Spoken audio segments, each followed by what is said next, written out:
life? Yeah, yeah. Yeah. Okay. What do you? What's the ideal job you end up with in the short term? I have no idea. I've always hated the idea of a job. Like,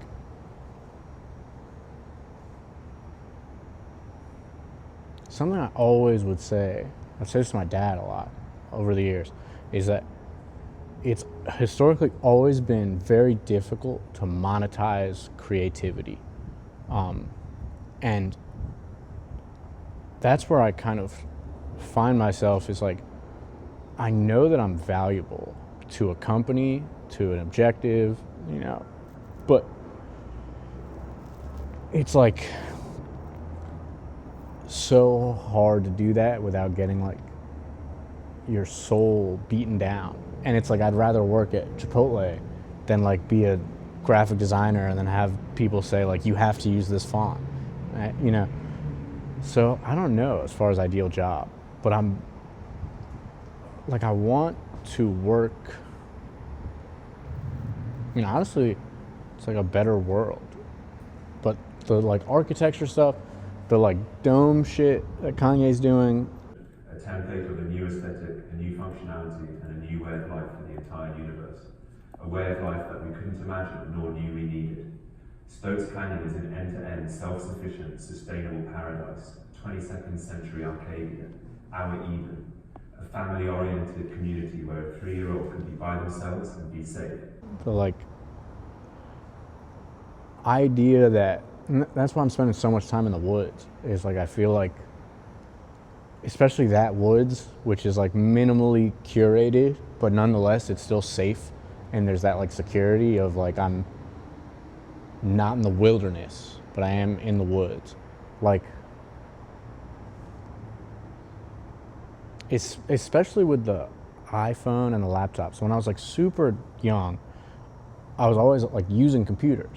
So when the school was like, you need to use a pen and paper, I was like, they're factually wrong. It's like I know that they're wrong, and like that was a consistent theme. I feel like Use a pen and paper. almost never. I've gotten back into it at times, or intended to, but almost never. Do you think there's a merit to it? I mean, I think it's funny because as you say that, you're talking about the woods, and you're talking about like the value of, I guess partly the value of just like space as it is. There is something about pen and paper. Yes, dude. Something I ran into with my notes a lot is that it's unlimited. So now I just have so many notes. Yeah, you're not like thinking, you're not physically manifesting it into the world. I've looked in your computer. There's a lot of data. There's a lot of stuff. Well, I'm a hoarder of information. Definitely. I would say you have some hoarder sensibilities in you as a person in general. Is that true? Yes. Absolutely. We've talked a lot about that in relationship to maybe the instability of money when you were a kid, of at one point having a lot and then another point maybe not having much. Do you think, is that tied together? Where does that start with you?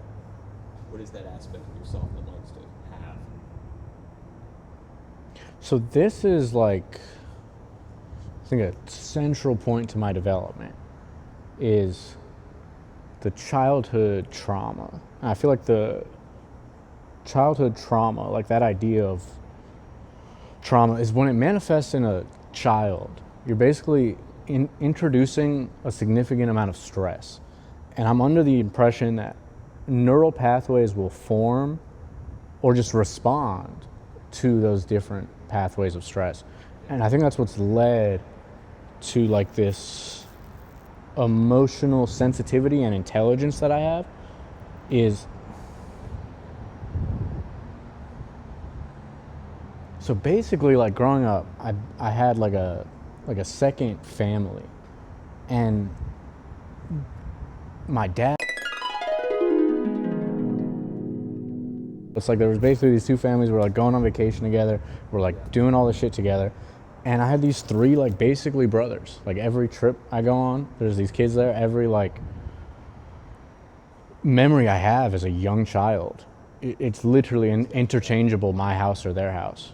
You know, my dad built both of the houses at the same time in McLean. Built the homes. Yeah, and we were literally like back and forth between them. Built the homes and broke the homes. Yeah, that's interesting. I just found out that man passed away last week or maybe 2 weeks ago from cancer as well. But the like result of that basically was I went from being in this really big house, like this wonderful house in a very rich neighborhood, to not only like do I lose the house and all of the physical space, I also lose the half of my like people, you know? And I was also super social in the neighborhood. So like in that neighborhood I lived in, like it was Wolf and Max Glick, it was Gudge, I can't remember his other brothers, and Liam Zaya, Connor Zaya were right directly behind me. And we were outside like every single day, like just exploring shit. There's that little trail there, and I was on that like every single day.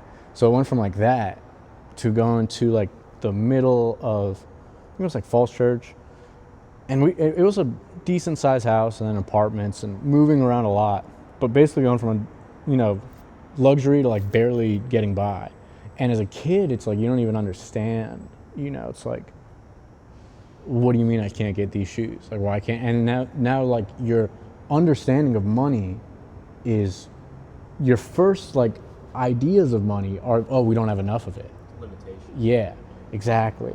But I definitely think that moment in my childhood where I went from like as a young person, and I was pretty unaware of these things, we were like lower middle class. And then gradually by the time I was conscious, like 8, 9, 10, we were wealthy. And then like that, it's like, fuck all the money shit. I lose my life. And then I find out later how much of my life was the result of that money. But at the same time, it's like, when I think back to those places and everything, like it's a weird sort of thing where it's like you really don't understand what's going on. So that's the thing. It's not like I'm a kid and I'm like putting together all these pieces. It's like I'm this kid and I have no idea what's going on. And it's like these concepts are flying by you that are already difficult to grasp. And then, like I said, I mean, this is fully unscripted. It's like that's where the fucking, that's where like the Kanye Cousins song, the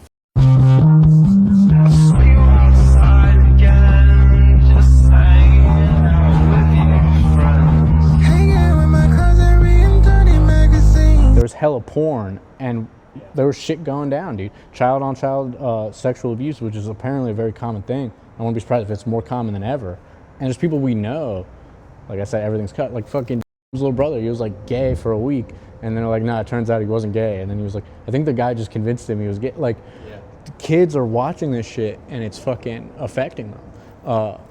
So it's like that big three of like sex, money, infidelity, or just like sex, money, and love, really, and family. Sex, money, and family, like fucking coming together in an explosion, you know? And then from there, for the following like 5 years, my mom is just absolutely getting wrecked by death. Like her brother died, who was like my creative OG. He's like the reason, like the movie I just saw the other week about like Palestine, like that was one of his friends that made it. He has like friends that he would like have sleeping on his couch. He lived in New York, who like won Grammys, won Oscars. He like had a radio show in Lebanon as a child, and he was also gay, and I also knew his partner at the time or whatever. I didn't even know what gay people were. I literally just figured they were two roommates. And it's interesting because my mom, I felt like was almost looking to him to be like a father role for me, because he was such a we had such an amazing connection, and immediately it's like gone. And then she had another brother who is, funny enough, it's like they're my two sides. He was over in fucking West Virginia living in a cabin with shotguns and fucking blades that had was carved in them. Did the two brothers get along? I don't think there was any real tension, but looking back on it, very likely that they didn't, you know? But there's enough like familial respect where I never noticed that. But if you were to take this liberal gay guy living in New York and this dude, you know, basically hunting in the mountains of West Virginia, I feel like it was two very different interpretations of America from them. How did that family get there? How did your mom's family get to the United States? How did your dad's family get to the United States? And then where did your mom and dad meet? So my mom's family came here so the British invades Palestine. My mother's family moves to Lebanon. She's born in Lebanon. There's a Lebanese civil war. She moves to Egypt. And then I believe they go back to Lebanon. And then when she's around like 14 or 15, they come here and they go to West Virginia. And my grandfather basically in Palestine, in Jaffa, he had like orange farms and things like that. Yeah, so they came here. My mom and her brothers lied about their age and just went straight to college. So my mom at 15 was a Lebanese girl who's never stepped foot in America going to college in, I'm blanking on the name of the town, but bumfuck West Virginia. It was the exact town we stayed at, where we were staying, on that Airbnb. That was like where she went to college. That's where she was when she first came here. And then my dad came here. I don't know necessarily why. He was like a teenager. So he must have just been like, screw it, and I'm going to America. Not with his family. No, not with his family. And he got like a soccer scholarship to Catholic University. Went to seemingly is like one of those people who just like assimilates very quickly, you know? And then he went to go do construction, like labor, in like Southern Virginia for a few years. And then came back this way, was working, I think at Pizza Hut, basically just working odd jobs. And my mom met him at one of a family friend's birthday party. And at the birthday party, like, apparently it was like, you know, my mom was the prettiest girl there, and all the guys like dared my dad to ask her out, and he asked her out, and he was like 7 years older than her. And yeah, and then after that, he was like, I need to make some fucking money, and he started a software company. He didn't know anything about software, got a huge government contract, and made millions of dollars doing software, and then went back to construction. Your dad sounds a bit like you in his seeming aptitude to pick up new skills and throw himself at things he might not have a high technical understanding of, but just knows there's business here. Yeah. Because it seems like he started quite a few companies in his life. Yeah, I mean the big two were STI, System, it was like some coding company, and then Monarch, so Monarch wasn't actually supposed to, he was a software developer, that's how he made his money. And then we're building a mansion in McLean the way anyone else would. And the company just kept pissing him off. So we fired that company, hired a new company. That company kept pissing him off, fired. And by the fourth company, that was the start of Monarch Custom Homes. It was literally some guy who just had a civil engineering degree and was fed up with like all the bullshit. And then, a bunch of like Russian dudes were doing the labor back then. I remember them. Good guys. Yeah. I think it's maybe fair to say that your parents' marriage turned sour at a certain point. When do you think that happened relative to your birth, your brother's birth? And, or is that even an accurate way of portraying that? I mean, I see it in this way where it's like, in high school, I was so much like my dad, where it was like, there's this thing inside of me that's a person, a very good person, but it's like my actions in high school. Like I remember the first time I dipped, I used tobacco, And I would say to everyone, it's like, if I start this, like, I'm never going to stop. Like, it's a terrible decision. And I was just someplace with, like, Brendan, Zayd, all these different people, and everyone was dipping. And I literally consciously in my head said the sentence, like, if I do this, I'm going to be addicted, but I want to be cool. Like, I said that exact sentence right there.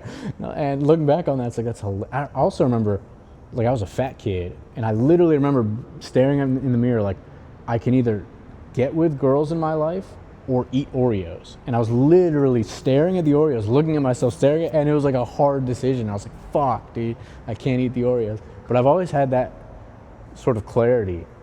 And maybe that's the thing with the trauma. It's like the weight, it's like a kid who's like, how did this happen? So it's like you try to recognize the weight of different decisions. But yeah, it's like, I think Similar for your dad? so. I think my dad was very much socially driven, and my mom is not at all.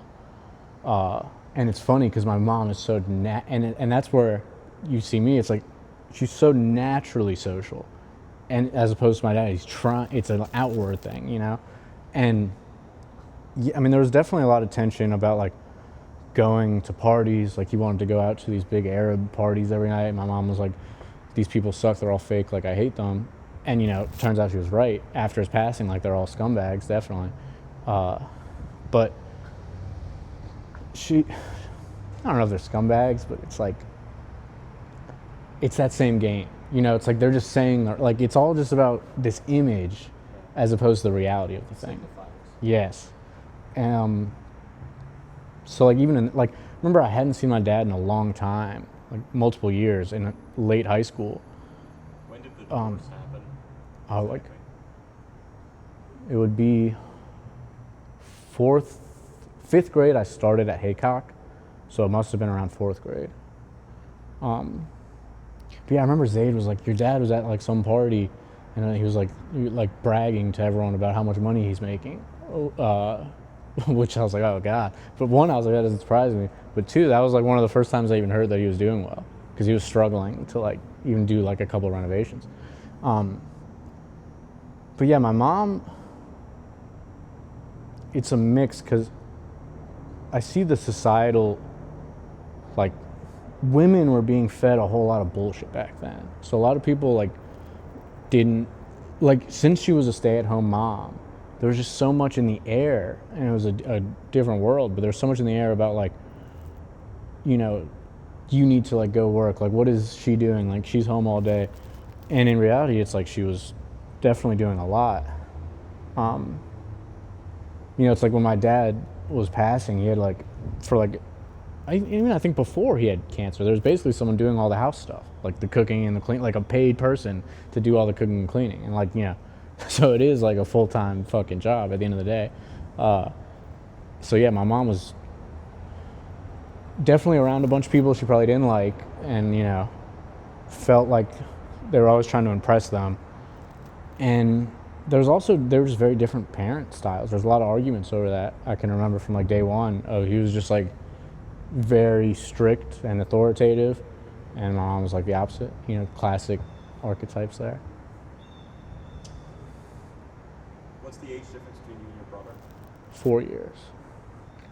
Yeah. Were you close? Seem like you're pretty different people. Yeah, that's a weird one. It's like, when we were young, we were always together.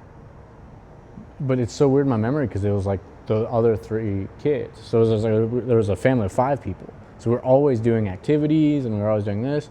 And there was kind of that sibling like rivalry, not rivalry, but like serious banter of like, you know, I don't like you. But since there's these other people, some younger, some older, and one in between, like it kind of was like the glue, where even if we're mad at each other, we're still gonna be together, you know, like because we gotta go play football or whatever. And but then from there we did a lot of video game stuff. And looking back on it, he was like a very great older brother for that. I didn't realize it at the time, but it's like there is definitely like a social stigma or like responsibility you have to take because I was always with older people, and that was when, by the time I got to high school, like all my friends were older, because I was on Skype with like fucking 16-year-olds when I was like fucking 12, you know. like constantly. Like those were the main people I was hanging out with. Like Ricky, this kid from North Carolina, Josh, this kid from Pennsylvania, and this guy named Hamza.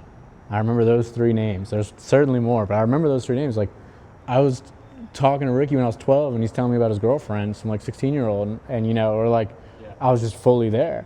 So yeah, we're 4 years apart, and we spent a lot of time together until basically like high school. Then it would just be like to do soccer stuff, because I kind of like ran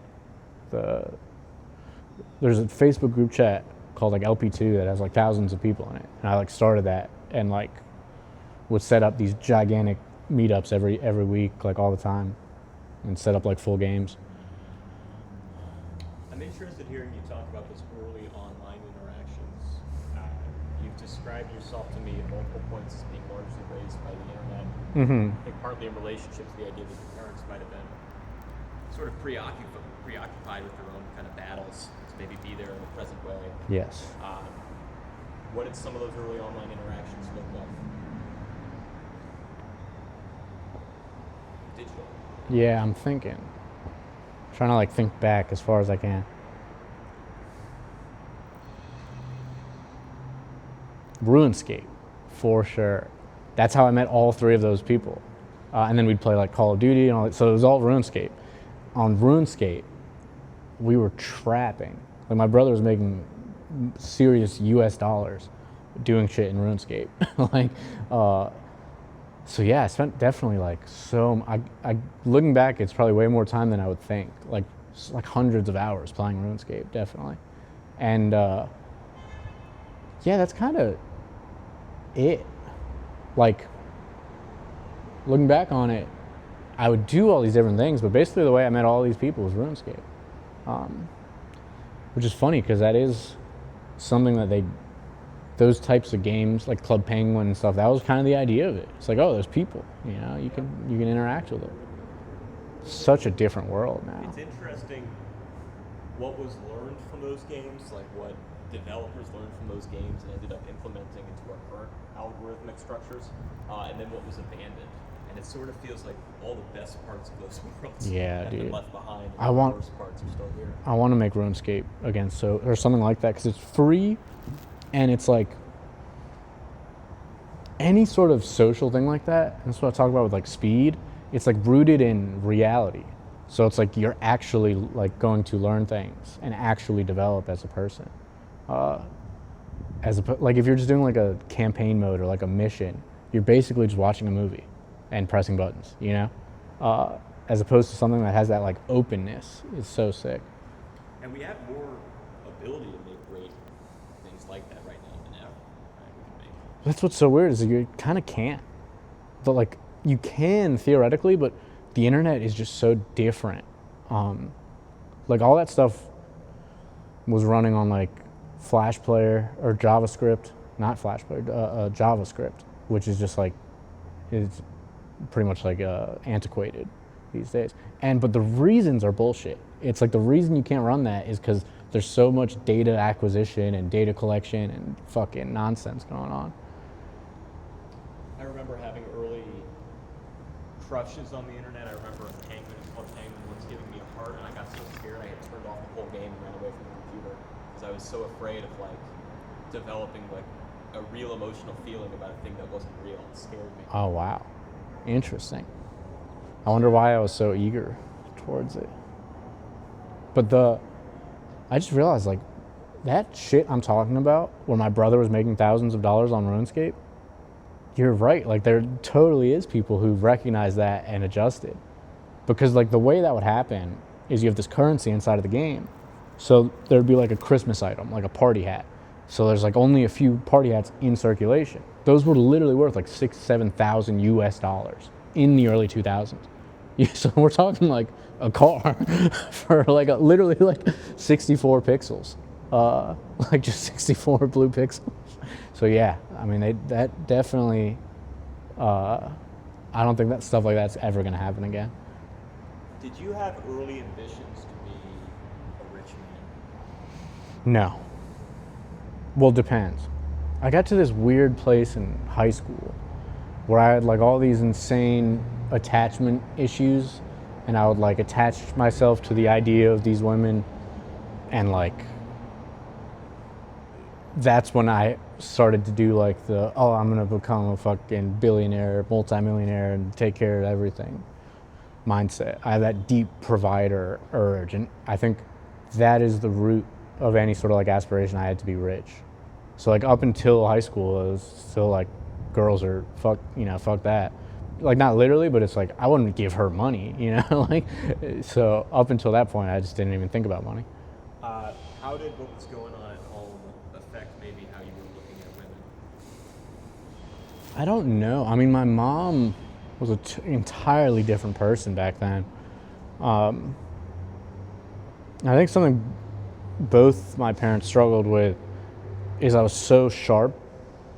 It was really hard to tell me something because I would just like completely twist it and turn it and point out like the logical inconsistencies of it, where it was a very combative relationship. But I think I've generally always been a very romantic and sweet person. As far as that, I don't think I've ever really had that sort of like resentment of women or the feminine or anything like that.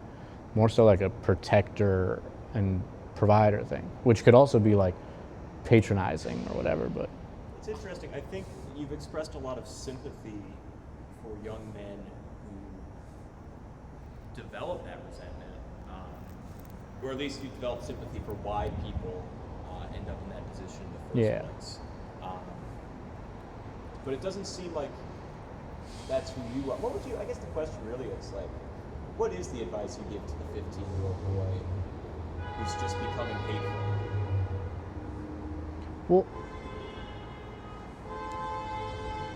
I think that's where I really value like my relationship with Zach, because we were always the exact opposite on that metric, where I was always like in love with I was in love with for 8th grade to freshman year, and then I was deeply in love for like 6 years.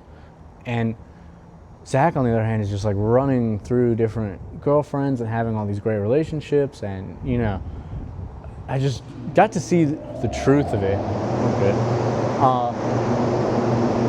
which is like you don't really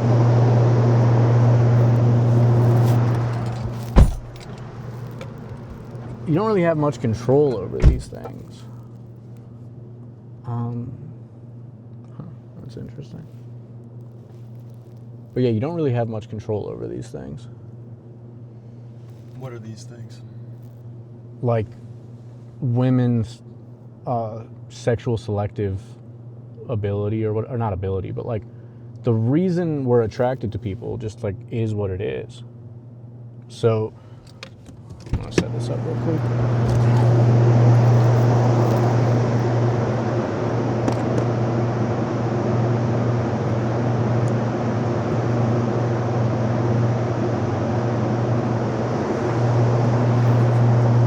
Yeah, I mean, I just I closed the door too hard.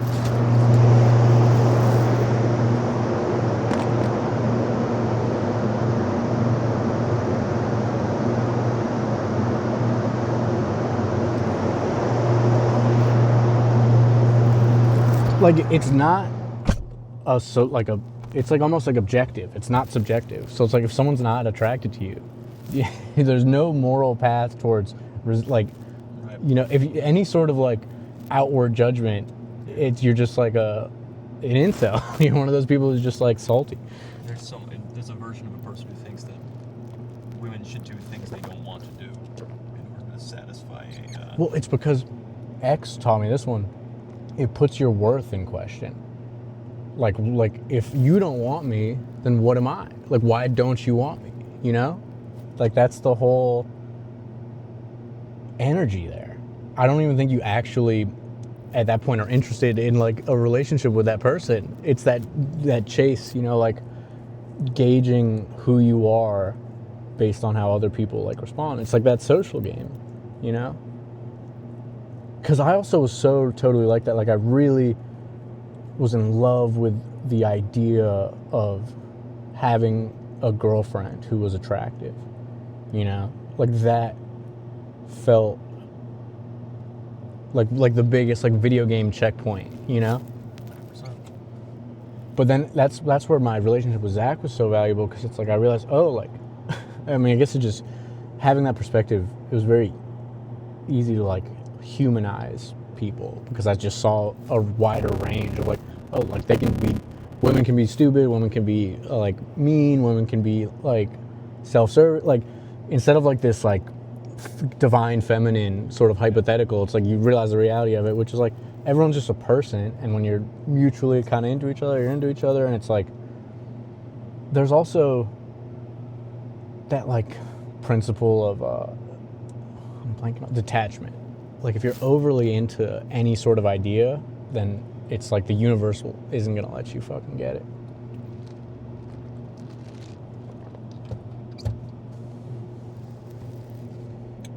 I've certainly been guilty in my life before of not seeing flaws in women because I was overly objectifying them. Oh yeah. Oh yeah. I mean, it's like it's crazy, because it's like every human being goes through like some iteration of that, you know. What would you say are... I think you could probably point to a few moments in your life so far that you think of as kind of transformative or major turning points. Is that a good way of looking at a life? I mean, sometimes things are a little bit more gradual than that. But could No, you I think so. identify- I think it is. And there's like checkpoints, you know. I don't know. I mean, I feel like the first checkpoint is cracking my head open and then watching Star Wars after I got out of the hospital. I vividly remember repeating the line, "I'm dying, I am dying, I am dying." And it was basically just a sheer miracle of coincidence that I am alive. Like, if there didn't happen to be an ambulance directly outside of the building, I would be dead. How did it happen? I was jumping into a pool backwards, and I kept looking down, and I did that, and I hit my head. And I literally remember, as I'm doing that, I can see my dad jumping, because he knew immediately that I was going to hit my head. So I fucking hit my head. In that moment between me hitting my head and this person who's already diving, I lost like so much blood. The pool was closed for the rest of the summer. I had a giant chunk of my head missing. Is there a scar? Yeah, it's like a line right there. Yeah? Yeah, and the doctor was trying to get me plastic surgery, and my mom was like, "Do not get plastic." And I was like 8 years old. I'm like, "Plastic? Like with a water bottle?" I had no idea what they were talking about. But your dad ran to get you. Yeah, no, I mean, he was absolutely like a hero in that moment, definitely. And I remember I was like, "I'm dying," and he was like, "You're not dying." So I was like, "I'm dying. You're not dying. I'm dying." While he's like trying to fucking stop the bleeding. I don't want to run away from the question of checkpoints, which I find interesting. But So that was the first one. I'll breeze through them and then go to where you're going. And then I feel like it was divorce, and then high school, going from like kid to drug dealer, alcohol, women, and then between high school and now, I feel like there's just been that one, maybe two, the spiritual shift I had, like DMT, 19 years old, and then this whole experience at work and my dad's death. I almost feel like that was a chapter that kind of solidified this 27 years, 26, in a few weeks away from 27. do you miss your dad? Yeah, absolutely. I wish I got to know him more on a personal level. There was like so much business, because I didn't really know the guy, and then I'm working for and with him. So it's like, I remember for my birthday, the last birthday he was alive, he like invited me to his house, and like that fucking architect and Jason were there, and I just like could barely, I stayed for like 15 minutes and just I refused to like allow my memory of him to be as like that person at that company. and that was a really weird one, like those two mixing. Had he not developed cancer, where do you think he'd be right now? Where would you guys be? Obviously. crazy I'd probably speculative. be deeper in the rat race. I think I'd care a lot more about stuff like this car, you know. But other than that, I mean, I'd be a fucking extremely sharp knife. Like if I had a few more years, like if it was an obvious, inevitable conclusion that I'd end up on the construction side, even when he wasn't there, it happened. But if I had him overseeing that, then I'd be a real, like, extremely capable person in that industry. I feel like everything I know is really from Roxy, bless her. She's probably like the person she's taught me more about construction than my father, which is crazy, which is such an interesting thing. We touched on this a little bit earlier. You're very interested in space. You're interested in space. Via Kanye, I quipped earlier about this idea of your dad built homes. It seems like the home was like frequently a place that was in contention for you as a kid. It's like you were moving around, maybe. Yeah, well, once I lost all that space, I never really put together these dots. I reclaimed it at Lewinsville Park. So there was literally nights. I remember one night, like, Sefer and Cheyenne were there. These two kids from Langley. I'm trying to think of who saw this, but I was literally living there. I was literally sleeping at LP2 for extended periods of time, by choice. Like, I would climb up on top of that box that's still there in front of the bleachers. It's like maybe 6 feet high, and I would lay down on top of that and sleep, and it was the most beautiful thing ever. It's funny because from age 9 to 18, I was living right next to that park. But we didn't really interact. We probably walked right by each other 1,000 times. I wonder. Sometimes I think not. I remember the last time I dropped off, I was certain that I would never see her again. In my soul, there's no reason. Everything was going swimming. We just had, everything was fine. I'll see you next week. And I knew deep in my, I was like, I'm never going to see this person again. And to this day, I've literally never seen her. And there was a good, 3-4 year period where there was a million chances for me. I'd go to Vinny's and she'd go to Vinny's, and would just happen to go at different times. There's so many instances it could have happened, but to this day, it's like I knew it in my soul. I was like, I'm literally never gonna see. Sometimes I feel like the universe, the thing we're saying about Zelda, it's just like that portal doesn't open.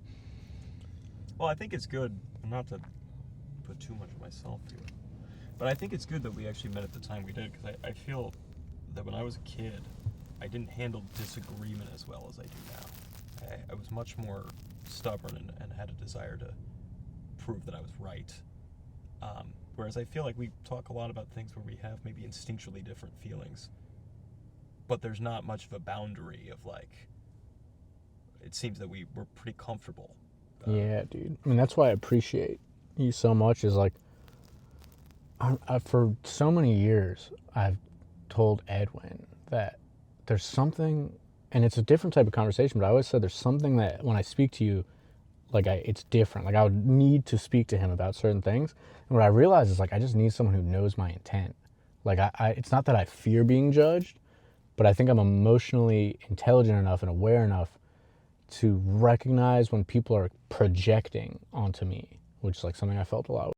That was a great, of you should think like that. You need to, and it's no, I'm speaking, it's and so yeah, I mean, I definitely feel you afford me that ability to actually feel heard. And then at the same time, we're both just rather articulate. But yeah, maybe one day we'll do a fucking podcast or something. What is the necessity of having people in your life who you can talk to? I'd be a good Jamie.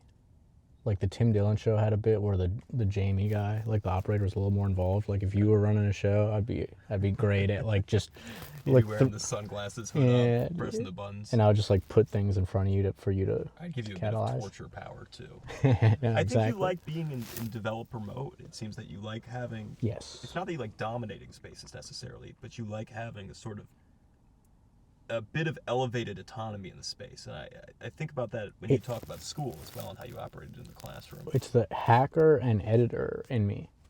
You know, like I was hacking Call of Duty. I was like hacking, like me and my brother had our own personal RuneScape server running from our house, a game that's running from our house with dozens of people playing in the RuneScape server. But then we added fucking cars. So like I've always like had that connection. And some of my earliest memories are literally looking at AutoCAD, like at 3 or 4 years old, like looking at these early Pixar-esque animations of houses, you know, like, and I don't know what the actual, like, you know, thing is about it, but there's definitely a connection between my, like, awareness of the ability to do that, just the fact that you can do that, and my, like, distrust for authority or whatever, or, like, my rejection of academia or whatever, like, that idea that there's systems and powers and I'm frustrated with them. It's because of that, like, almost limitation on autonomy due to, like, teachers. Like a teacher is fucking wrong. Like, now I'm older and I recognize, like, they're just people trying to help. People, right? But it's like when they told me I couldn't edit videos or I couldn't make websites, like, that was, I could be a fucking millionaire, right? Like, literally speaking, I could actually be a millionaire if the teachers were like, this is great, keep doing that, you know? And I was allowed to do that, like, 6-7 hours a day instead of just writing with my hand. Well, I always had a good relationship, too. I was never the kid who was, like, truly, like, mean or disrespectful. I was just dismissive, you know? But yeah, I mean, definitely. But I also have so much empathy because I'm just like a fucking case, you know? Like, I'm an absolute, I'm like thinking of my basement. Like, you know, they say, like, from the minds that brought you Avengers, like from the mind that brought you Sammy's basement. You know, like, clearly there's, not everything is fine and dandy. But on the other hand, like, clearly there's like some value and shit there. Who were people? You talked a bit about your uncle. Who were some, like, early figures that were? Because I think the frustration with authorities, how they might actually limit your perception or encourage you to see and do less than your potential might allow you to do. Who are some people who were maybe inspiring and made you feel like you could do anything, if they existed? That's a good one. Let's head back out now that the things stop.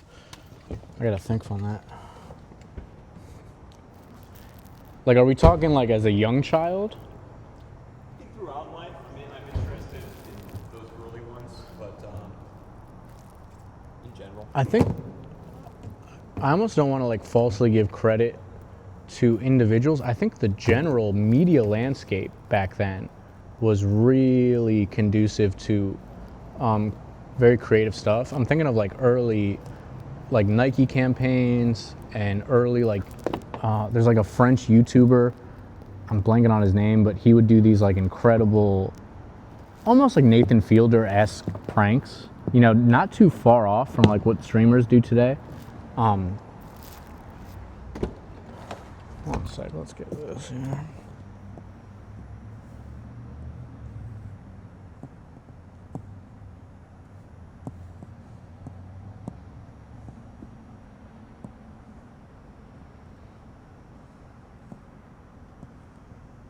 But I think most of my early influencers, I think that credit has to go to like whoever was developing the video games that I was playing, because I was the reason I got rid of my Xbox in high school, it was like the Oreos all over again. I was like, I can be a person and play sports and have friends, or I can have this Xbox, you know. And both times I picked like the better one, because you know I was in it. Like I was like, you know, one of the best people in the world at some of these things. Like Call of Duty Zombies, I was one of the best people on the planet at a certain point. Like RuneScape maxed out. Like, yeah, stuff like that. Like other stuff where I was trying to do that, like FIFA, where I'm just like, you're number 62,000 in the world. Let's go. I was pretty good at Tetris. Yeah, dude. It's so hard to even play Tetris now. I always get, like every once in a while, if I'm going on like an airplane, I'll try to download a Tetris app or find it online. All of them are like paywalled or like advertisers. Back to like the RuneScape idea, it's like you can't even fucking play Tetris these days. In general, we've been talking a lot about your past. I was just curious about it. But I think part of the reason that you even want to do something like this and have these interviews, put this stuff down, is that I think you're someone with a real interest in the future, be it your future, the future of the world, the future of technology. There's always a case to be made for fear and doom. I think particularly when we're talking about the kind of corporatization of the internet and the increasing lack of freedom among these digital platforms. The liberation of information is what saved my life. Like literally saved my life. Because, so the way I see it, I would, like I said, everything's getting cut. Like, their brains are fried. Like, they're permanently fried. Caleb Beatty is dead. Like, that is someone who, like, some of the first time I bought an ounce of weed, the guy robbed us. Caleb, he said someone robbed you, picked us up in his minivan and drove to the guy's house with a baseball bat over me, you know? This guy he's one of the best baseball players in Virginia, and he puts that in jeopardy over me. He's fucking dead, dude. And like, I really think that would have been me if it wasn't for this moment. Talk about checkpoints or whatever. This was like so significant, and I almost like sometimes cringe looking back on how big of an XXXTentacion fan I was. But it's like now that I'm a little more mature, I realize it's so beautiful, and I need to like continue wearing that because he fucking died. And the last thing I remember hearing that day when I heard that he died, and this is someone who's very controversial, and at the point of his death, it's like at the moment where he's really, it's like, oh, he's actually turned it around. It's like first the inner world is turning around, but it's like, oh, like he's actually at this event now, like the publications are changing a little bit, he's doing charity, like he's actually turning around. So it was just completely out of nowhere, his 20-year-old fucking dies. And the last thing I remember hearing him say was take advantage of time. And the last tattoo he got was a clock on his face, right next to where he got shot, like that. And I literally wrote down a 17 on my hand. And I said, for 17 days, I'm not going to do any drugs. And I never did Xanax again after that. I never did any of those drugs again. And after that, like a whole new wave of perks, fake perks came in, which were really fentanyl laced. And the Xans I was taking were also super fentanyl laced.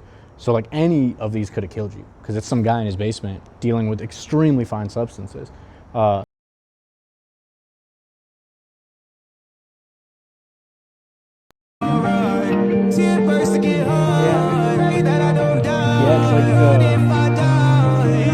Sensitive, you know? So it's like Kanye says artists are HSP, hypersensitive people, and that's what makes them the way they are. And I always like resonated with that idea of like, I feel like I care about other people's lives more than them, you know? Like when I'm like pushing you guys to do this music shit, when I'm like, you know, pushing people to get off drugs, when, like, I feel like literally oftentimes I can actually care for people more than they can care for themselves, which is a weird one. It's a weird one. Because it's like that same type of energy could so easily like have me so jaded, you know? Well, people disappoint.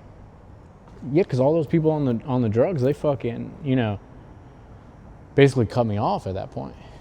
Like, it's not like it was probably for the best, you know. It's not like I'd even want to be with people who are fucked up if I'm sober, but it's like I lost all my friends too at that point. Yeah. You dropped out of college how long after No, so when I was in college, I was still on the drugs and shit. I dropped out that summer, so basically when X died, that's like the same year period. But I remember the exact moment I dropped out. I was in school's dorm on a tab of acid, and there was one of those A$AP Rocky highlight tapes playing, the AUG videos, and there's a scene with Playboi Carti. Diamonds that skating on ice. Run it up, bitch, every race. Hey, hurt your feelings with the price. Everything come with a price. And I literally, like, in that exact, Will watched it. It was like a big moment. I like literally had a moment of like, wait, you can just do that. Like, you can just be cool as fuck. Like, fuck all it. Like, I don't want to do any of this shit, dude. Like, I don't want to fucking write paper. I don't want to do a homework assignment. You know, it's like I could go fucking swag the fuck out, dude. And then I did. And then I've made good money editing videos just like that one, you know. And it's funny because, like, that's exactly what, like, Sway Lee wanted when he hit me up. Like, it was, all the work I got was probably people who saw the AUG video and wanted to do that. And the only reason I, like, even knew how to edit at that level is because when X was alive, he was like, I need a video editor. And I literally, like, because he checked his DMs and shit, I DM'd him and I was working just to learn how to do it so I could go work with him. Crazy. Do you feel a distance from your ambitions at that age? Do you think you're still sort of fundamentally on the same mission? Sometimes it feels like I'm looping because, like, I've started so many clothing brands. Like, the first collection I did was in college. I was working on some shit, and then I did like a backpack company where every backpack you buy, I would donate a bag full of stuff. And I did, like, you know, I had a whole collection and samples and orders and shit. And I almost just feel like I'm kind of looping. I almost feel like David tending to the field. Like, I don't know what I'm up against, and I don't know why I'm so good at throwing these stones, but I feel like if I just keep, and that's where I said, like, I have no idea where I'm going. Like, I feel like I'm doing the right thing, and I can logically understand how it's a valuable skill set, but it's like, I don't know where the hell, what I'm gonna do with this ability to sling stones like this. Like, I thought this morning, I was like, I'm one of the best people on earth. I very well could be the #1 most talented person on earth on filming with an iPhone with zero external, like, no extra storage, no extra anything. iPhone in person. I'd put some of the shots I get up against anyone on earth. Literal cinematography directors of multi-million-dollar movies have sunset shots that look worse than mine, you know, literally. And I was like, that's almost like being a good battle rapper. It's like, you can't even make a living off that. You know, it's like a thing, you know, but unless you can actually figure out how to be Drake or something, it's like, I have these individual skills, but I don't know what the full picture of it is. Like, the battle rapper analogy for me when I thought of it this morning is like, that is really impressive, but it's like, no one cares. No one cares at all. Do you think the impressive thing about Steve Jobs was that he starts Apple, or that he's Steve Jobs? I think Steve and Kanye are literally the exact same archetype, which is, it's the ability, you could either say the ability to channel or just the basic idea of a visionary. But one way or another, it's like, I feel in myself the sensibilities to account for all the factors. And what I mean by account is that sacred element of creation, that thing where they gave Steve Jobs the first iPod, and before he presses play on a song, he drops it into a tub of water and bubbles float up. And he said, there's bubbles. And the guy's like, what do you mean? He's like, make it airtight. Because he was like, this is as small as we can possibly get it. So this is as small as we can possibly get it. And they just spent and he just fucking, nope, it's not. I see bubbles. And it's like that, for me, like, the way I interpret that isn't, oh, this guy's a terrible boss. It's like, you're basically taking orders from God. It's like, this needs to be this thing. And that's where I really feel strong about almost like reverse engineering my experience so it's like I'm super fascinated by how much value I've gotten from people like Steve Jobs and from people like Kanye. But it's crazy because it's like that was on the side of them doing things, like actually doing things. And that's where I like really get caught up in my fucking head about like making videos about these people.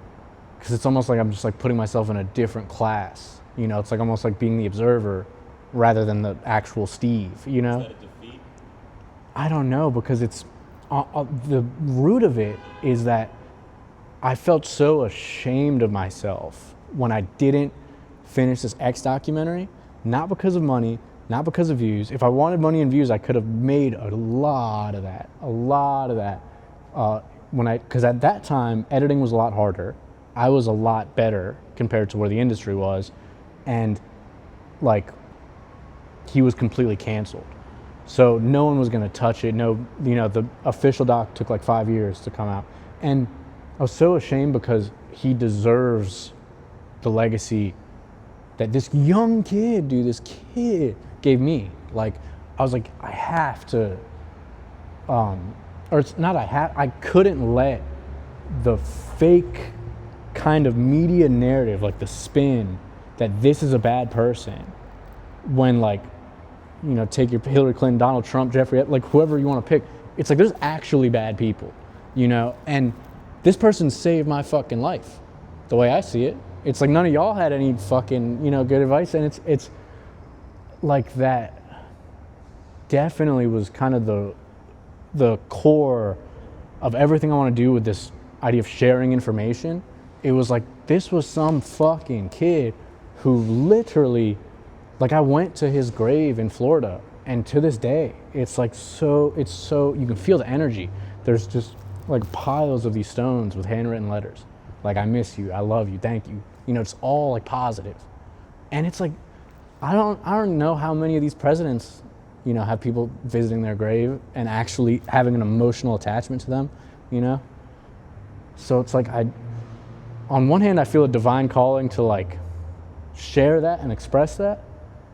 But on the other hand, I'm so scared of being one of the people who works for the algorithm, you know, and is just doing what the algorithm wants me to do. You know, it makes me think of a few things. For one, it seems to me that a lot of your work, interest, philosophy has to do with redemption. Yes. You're very attracted to the notion of redemption. And two, it seems that there's a tension between maybe wanting to educate people about the work and methodology of others versus wanting to put that methodology into practice for yourself in a new way and build upon it. I'm not Yes. sure those are necessarily at odds, or that there isn't a way to do both at the same time. Well, that's where I think I was getting at with, like, I feel like I can share all this information, and that I think is where I'm going with like the AR stuff and getting into the spatial dimension of content. But it's like none of that stuff means shit unless I'm actually doing something. You know, it's like the reason I watch a Steve Jobs interview is because he made the iPhone. If it was a guy on YouTube named Steve, I'd be like, this is cool, you know? This guy seems all right. But it's like, I wouldn't know, I wouldn't even know how to gauge it. And that's where, the thing with X is I didn't find him as this like, and the world didn't find him as this kid who was like, oh, I'm trying to be a better person. The first thing I ever saw was a video of him beating the shit out of someone. It's like a viral World Star Hip Hop video of this fight in Florida. It's a fight video. And then the comments are like, oh, this guy's song is crazy. And it's one of the Screamo songs, you know, like, fuck. And I'm like this young kid who loves this like punk and rebellious energy. And I used to say this like at that time, because rap was always about like guns and violence, and I sold this much crack and I did this much drugs. And I was like, this guy's harder than, like, I watched him on a video, there's a video, go up to a gun, and it's like filmed at a concert. There was a shooting at a concert. He goes up to the gun, puts his head on it, he says, do it.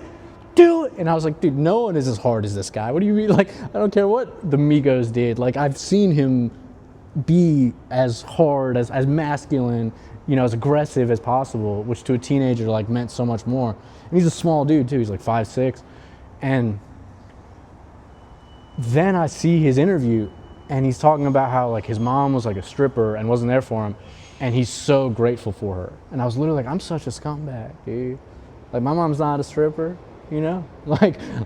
And like he had so much grace and wisdom in the way he talked about his life, where he's like describing this horrible, horrible life. And you could, because it's that, you know, it's a kid, it's like he still has family and, you know, still has these different things. And seeing his perspective, like from socioeconomically, like all the way down there, it literally was like a switch in my brain that I still carry to this day of like, dude, everything is okay. Like everything is, like I'm so far from my mom having to be a stripper right now. Like I'm so far from, you know, having to like kill myself. Like everything is so okay. And that I feel like is like something I'm so grateful for. And yeah, because of that, I find myself in this like weird situation where it's like I know that happened and I value it so much more than money that I like need to almost live in that world where it's like, you know, like that Marina Abramovich video, like the future of art isn't about an object, it isn't about an artist, it's this human consciousness, you know, kind of coming together. And he would say that a lot, like, be like the internet, he always, I mean, he was also like a punk, you know, emo guy. Looking back on it, it's like funny because he would have grown up to be a real grown man, but he was like a punk kid. It's like, fucking, the internet is a liberation of consciousness. Like 7 billion minds will come together as one, you know, like, and it was landing. I was like, yeah, dude, this is a fucking significant thing. We're like in a revolution. How's the revolution going? Bad. we're losing pretty bad right now. You know, I think sometimes like Kanye tries to be Braveheart, but he just gets shot with a shotgun. That visuals, like being on the horse, like I'm ready, and but on the same time, it's like God is alive. Like that's just the way I feel. I just feel like no matter what, you know, what I mean by God is alive is that we're constantly cycling in new humans, and those new humans are just, you know, responding. And I have faith in the new humans always to, you know, be one of the earth, not like of these systems. If you knew you were going to die in a year, would you be doing anything differently? Wow. I can't believe it. I think no. It's funny because like immediately I was like, no. And I feel like most people would not, and I've never heard someone actually answer like that. When we were on this trip to Shenandoah, someone was like, I saw this thing on Instagram, they're like, theoretically, there is like a happiest person in the world. And I like really confidently was like, I think I'm actually that person right now. And it's crazy because it's like,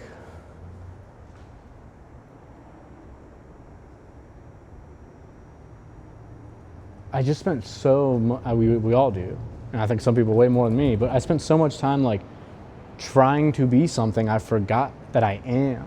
And it's like I know people around me will remember me as someone who affirms like you need to, while you have this body, while you have this energy, while you're alive in this fleeting like moment called life, like you need to appreciate that for what it is and not wait till we're on fucking tour and not, you know, wait till you have the big dog or the small dog, like, you know, like.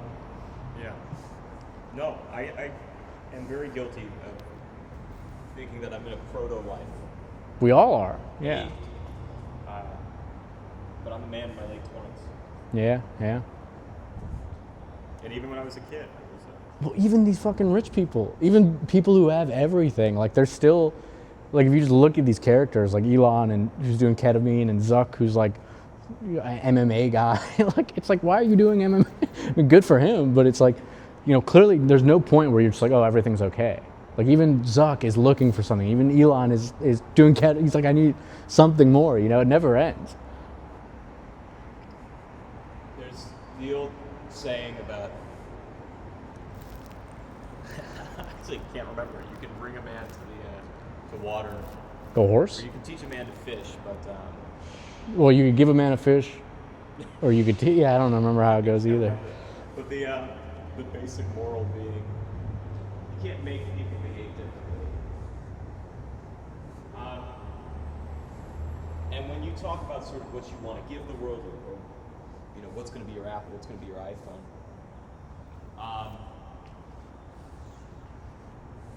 what do you want to give to people? Because I think it's one thing to speak to people and give wisdom, right? But you have your skepticism of words. You know, like Yeah. what is the actual methodology you want to practice with the humans in your life? It's just I want the baton.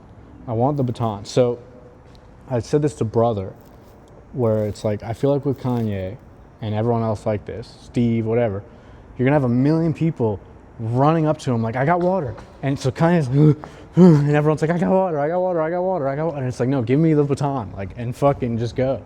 And what I mean by that is like this liberation of information is that with people like X and people like Kanye, their music got me invested. But to be honest, I don't give a fuck about the music. Like, my mom might have had to bury her son if it wasn't for these interviews that X did. Like, I literally knew more than professional architects about architecture from watching leaked Kanye West videos about what he was doing in Wyoming. There's nothing to do with music. But like, it wouldn't exist without the music, you know? So what I want to give is just that they're bar for bar from Kanye at Time headquarters, standing on top of a table, didn't, like, he just showed up and did this at Time headquarters. He said, I feel like there's people who are conveyors of truth to the next generation, and I would like to be one of those people. Like, absolutely. Absolutely. Because those kids, dude, the kids just like me, it's like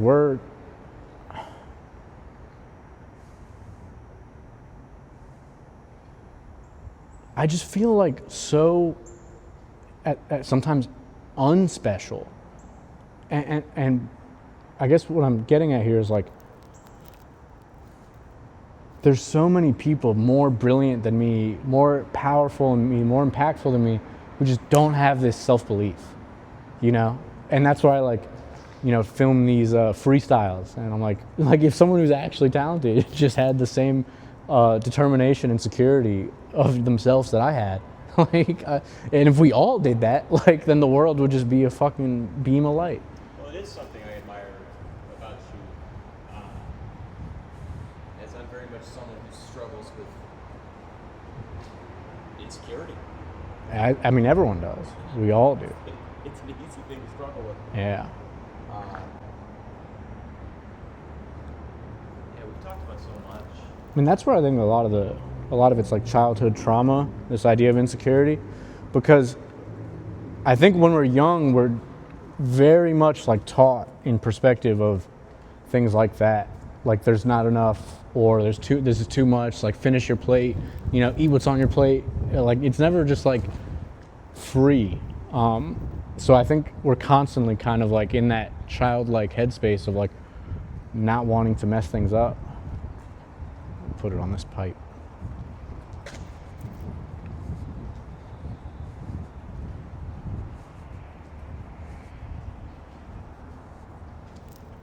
Well, Do you feel like an American?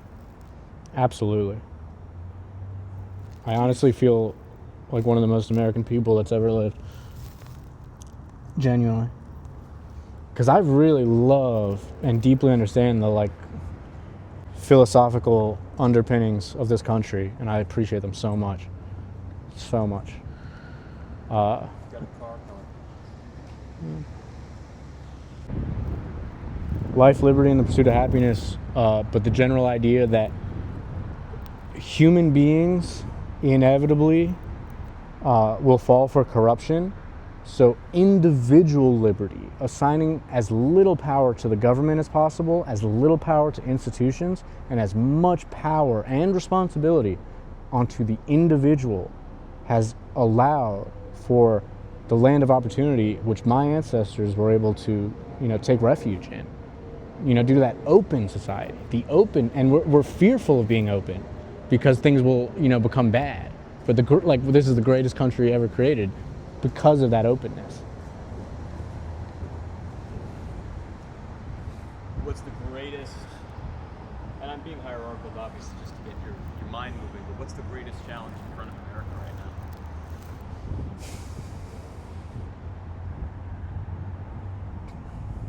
Turning off the screen. It sounds like cliche, but it just is what it is. Like, we don't know how to do shit anymore. And that, like, if we're a country of people who don't know how to do shit, then it's not gonna work. Like, Is that true everywhere in the world, or is it a uniquely American issue? I mean, it could just be propaganda, but I'm under the impression that I'm certain so I was gonna say, I'm under the impression the average Chinese kid could do way more than an American kid. But my family who comes here from Lebanon, they're, the stuff we learned senior year of high school, they were doing in 8th grade. So, like, when if you take a Lebanese person and put them in the American school system, like my mom, they'll be 5 years ahead. And this is a country that's like smaller than San Francisco, so yeah, we've definitely fallen behind as far as, it's not just like the screen, it's more so we need to recognize that thing I was saying about individual liberty and take responsibility for our time. Because it's not that, somehow, some way Jeff Bezos got billions of dollars. No, we gave it to him. We literally gave it to him. We gave him our money. We went to work, got the money, and then gave it to Jeff. Like, we totally could have given that to the local farmers, and that would empower them to build a local grocery store. I think the reason for fear is things have never been so convenient, and it seems so baked into our animal nature to go to what's convenient, go to the meal that's already been cooked for us. And never before has a meal been so thoroughly cooked for us as maybe what's on our phones, or how easy it is to get an Amazon drone to your door. Yeah. Can people choose the harder path? I don't know, dude. I don't know. The free will thing, I don't know. I don't know if there is free will. One thing that landed with me is, like, an ex-interview, he was like, bro, I could start a revolution right now. And I mean, I believed him, because this was like, he very quickly ascended to that, like, almost Taylor Swift level of fame, where it's like, he can't even be in public. There's videos of him, like, when he went towards the end of his career, if he just went to, like, a mall, it was like the I Show Speed situation. It's like, this is a security concern. Like, and he was like, yeah, I could start a fucking revolution if I want to right now. But it's like, what about all the sheep? Like, what are they going to do? And it really landed with me. Like, I do think that the average person will align themselves with the institutions and the systems, just like whatever they are, And I think most people will tend to just, like, basically try to live a small little life outside of that. Your Saturday and Sunday life, where you're actually yourself. So yeah, I don't know, dude. I feel like I'm slowly, like, getting to that point with politics. You ever see that graph where it's like the IQ curve? Yeah, like, I've made it through from here all the way through to here, where I just don't care. It's like, and it's funny because a few years ago, it's like, everyone has to care. Like, this is so ridiculous, And it's like, I just don't care. Because politics is downstream from culture. I definitely believe that. I think that, like, you can try to do whatever you want as long as the iPhone physically exists. Even the old ones, like, physically, as long as these are on the planet, it's going to be very hard for you to control information. There's a lot of effort, there's billions of dollars behind it, but it's almost impossible. And that's, like, the thing with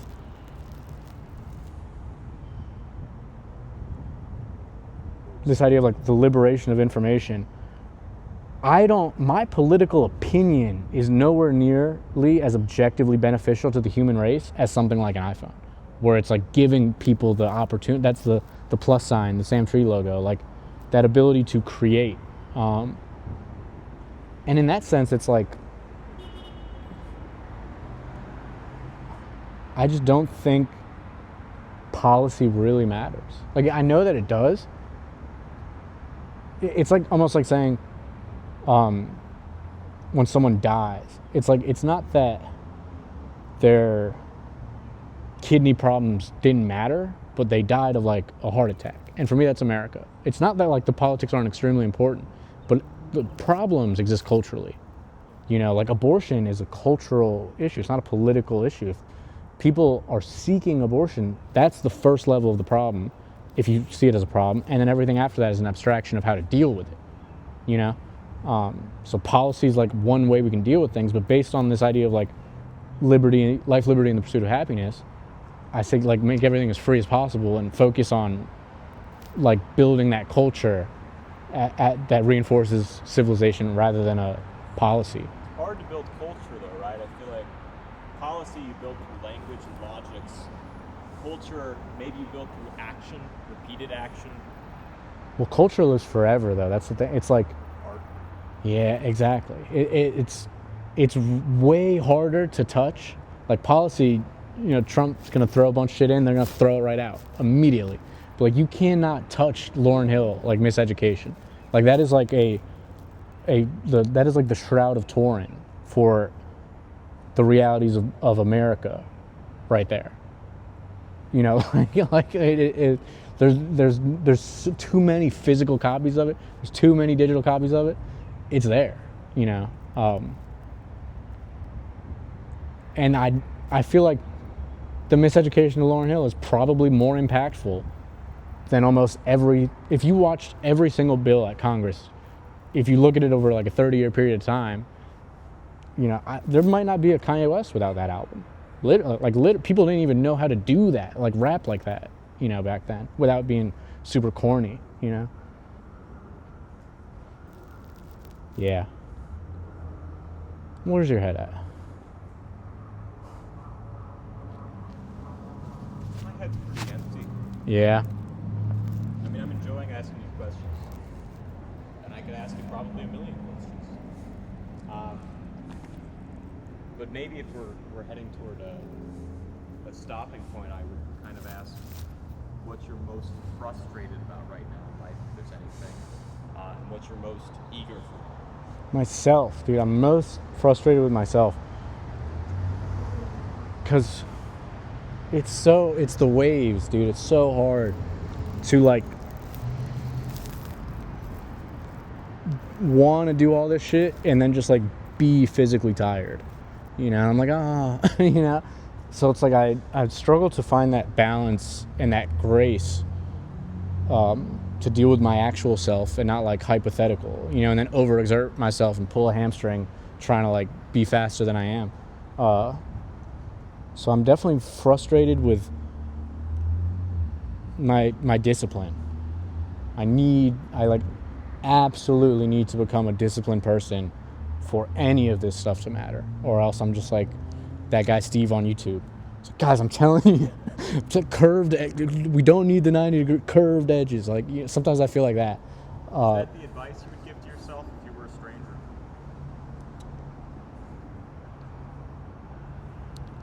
I don't know. It's hard to say what advice to give someone like me, because I don't really take advice, but I take inspiration, you know? Yeah. And then what was the other side of it? What am I most eager for? Eager for, but also off the back of that last thing you said, what's something that's inspiring you right now?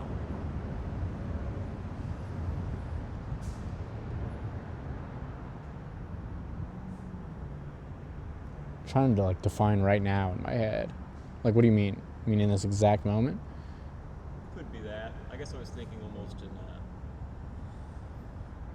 past few weeks. Yeah. Whatever sort of pocket you're finding yourself in lately.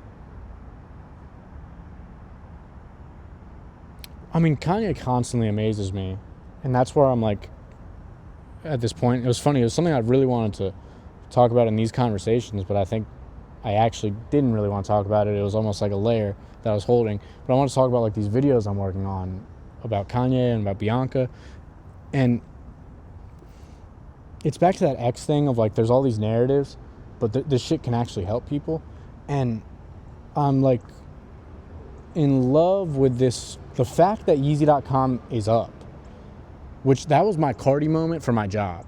Literally, when I said I dropped out of school in a moment, when the Yeezy.com site first went up, this version of it that has a bunch of products, my head was like, oh, you can actually, like, it was like, oh.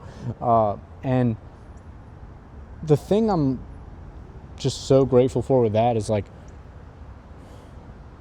just showing up for the cause, that baton race, no matter what.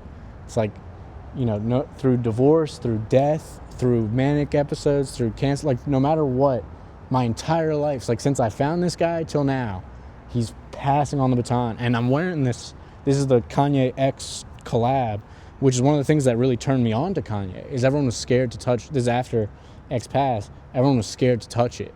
And he walked straight into it. He was like the only celebrity at the wake. And it was like,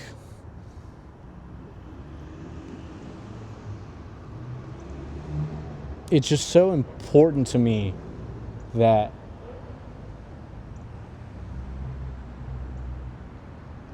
art is still represented at scale, because art is crazy. It is insane. And if we don't have any cultural touch point for that, that's when we're back in, like, you know, that's how people are calling Marina Abramovich like a Satanist, you know? It's like, no, those people look like Ghislaine, you know? The people who are doing what... The Satanists are just a regular old pedophile. Yeah, dude. Like people need to be able to mess up. Like, Kanye's willingness to put, like, the Cousin song, you know, talking about stuff like that, like, to me, that was the biggest flex. That was a bigger flex than him talking about being the richest black person ever in American history. It's like, that's an insecure thing to say. Yeah. But to admit that, you are so secure, like, you are so unfazed by other people's perception of you. And it's that, like, sort of energy that I feel like I really resonate with, and I desire so much. Sometimes I feel very alone in my willingness to try. You know, it's like, just try, and you've done it with me. It's like, it's fun, actually. It's actually more entertaining than whatever the fuck we were going to do in the first place. Those things are kind of sad, I find. Oh, I don't know about that. A lot of life is... That's the detachment thing, though. It's like, if we were filming your shit because we need to get famous or get subscribers, then it doesn't work. But if we're just doing, that's a thing we do, you know, it's like an entirely different world. Well, I'm blessed because I love music. Exactly. Like, that's... And as soon as there's, like, anything on top of that, it's fake. Yeah. You know, that's not real. Like, it's all mind games at that point. Vanity, insecurity. You just gotta like fucking tunes and noises. What would you say? And it doesn't have to be singular, but in the way I just said that, like, I love music. Like, it's just like probably the love of my life. Uh-huh. What is the love of your life?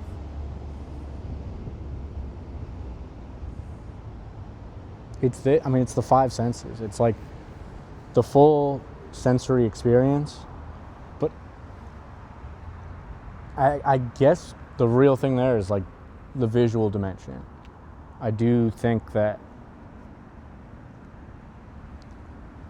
like, everything I'm talking about has that level of aesthetics. Like, X, part of why he could get through to me is just because he was so fucking dope. He's just so fire. Like, he's a beautiful person. These insane tattoos, like, just such a aesthetic, you know? And there's something I hold sacred with aesthetics, definitely.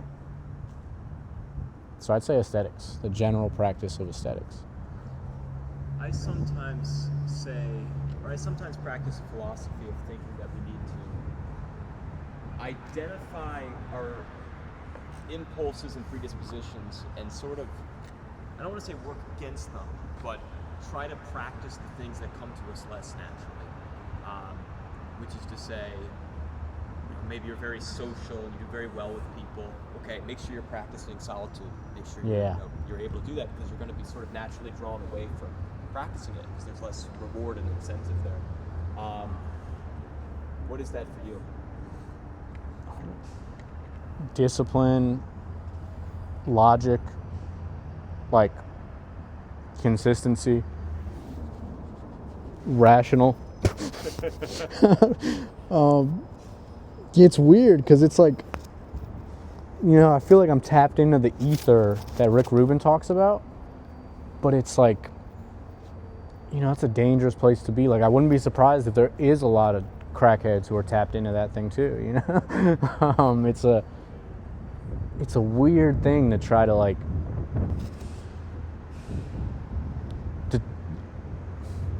it's not delineate between what's crazy and what's not. It's more so my understanding of my reality is that everything is so irrational. It's like, where can we bring some rationality without just getting like killed, into like aesthetics or into construction, into whatever. Well, I'm thinking about your skepticism of systems. I don't think all systems are bad systems, but the thing that happens is something that's irrational, perverse, can be institutionalized, and then the masses will be convinced of its rationality. Yeah. Well, The masses is always a funny word to say. I mean, I'm the masses too. we are. We gave Jeff the money. But I hate the idea that we can do anything true. As soon as we speak in language, it's a lie. It's an abstraction. It's like the truth is the literal moment, what literally is what's, happening. And I feel like everything on top of that is like, it's not quite meaningless because it's like absolutely essential to how we communicate, but the way that we can prioritize its meaning over the happening of the physical reality, that should never happen. It should always, we need an awareness that ideas are like this thing that's kind of floating around and reality's real and physical and people physically die. And like, I just hate when people hold ideas so like important, where it gets in the way of just like, obviously, you feel liberal about this, you feel conservative about this. It's like, obviously that chick got to go to the women's restroom because she's super hot, So it's like, Yeah.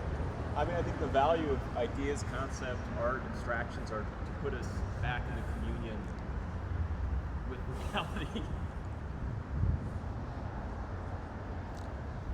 One thing that you would suggest somebody do or practice in their life that you think maybe the majority of people are not practicing, what would it be? I don't know if I'd recommend anything because that's another thing. Maybe, I don't know if I'm insecure about it or maybe correct about. I don't feel like I have much of a place to say what to do because I don't necessarily think I'm responsible for yielding any sort of results that people want. Like the things I want are not really about like money or stuff like that. I'm interested in like achieving aesthetics, so I spend a lot of my time outside. That's like going to yield terrible results, for making money, starting a family, having kids. But that's just like, for me, it seems like I needed aesthetics, so that's what I'm doing. On the other hand, though, I'll project advice. People need to at all costs stay away from porn, dude. I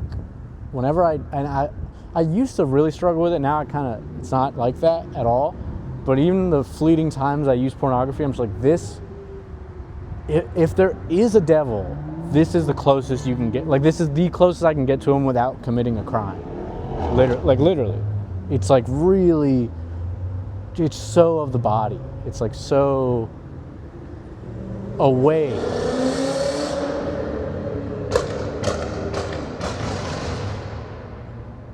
a lot of that industry is, in fact, built upon crime. Oh yeah, I mean, it's like, So many industries are. it's just digital prostitution. I mean, those people are right when they say that. It's like, it's a word game because I'm not talking about the moral judgment. It's just the idea you're selling sex. And when you're selling sex, you're inherently away from morals because all of our moral foundation is under the impression that sex is sacred, whether it be for health, for your brain pathways, or for God. It's like you can't really build a strong moral framework around sucking a bunch of dicks.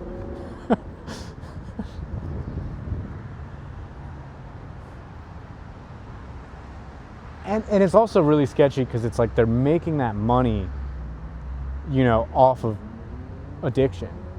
So I don't think like any of them are truly innocent.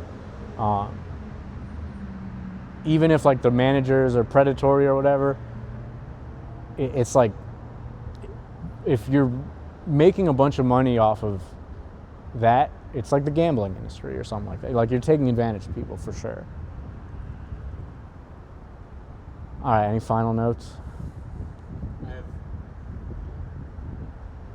one more question. Okay. What's your favorite color? What is my favorite color? I don't know. Probably blue. But I don't think I have a favorite color. No, I'd say green. I'd say green. They say the human eye picks up more shades of green than any other color. I just heard that last night.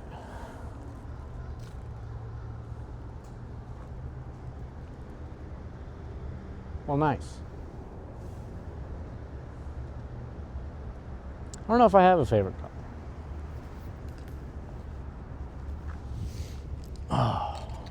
Where are you going right after this? What's next on the agenda? I don't know, dude. I think I figured out Sam Tree TV Season 1. It's going to be probably 9 episodes. And I think the first one is going to be the Bianca video. It seems like that's the thing to do. I don't know. Editing is weird right now. But yeah, I'm probably just going to look at a computer. I mean, we'll do whatever we're going to do. Maybe grab some food or I'll drop you off. But I spend most of my days right now hiking and then looking at my computer. Or like doing stuff on my computer, but not making stuff enough. Just doing stuff.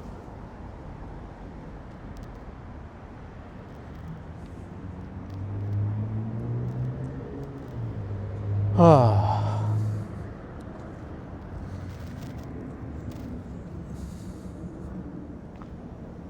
how do you feel?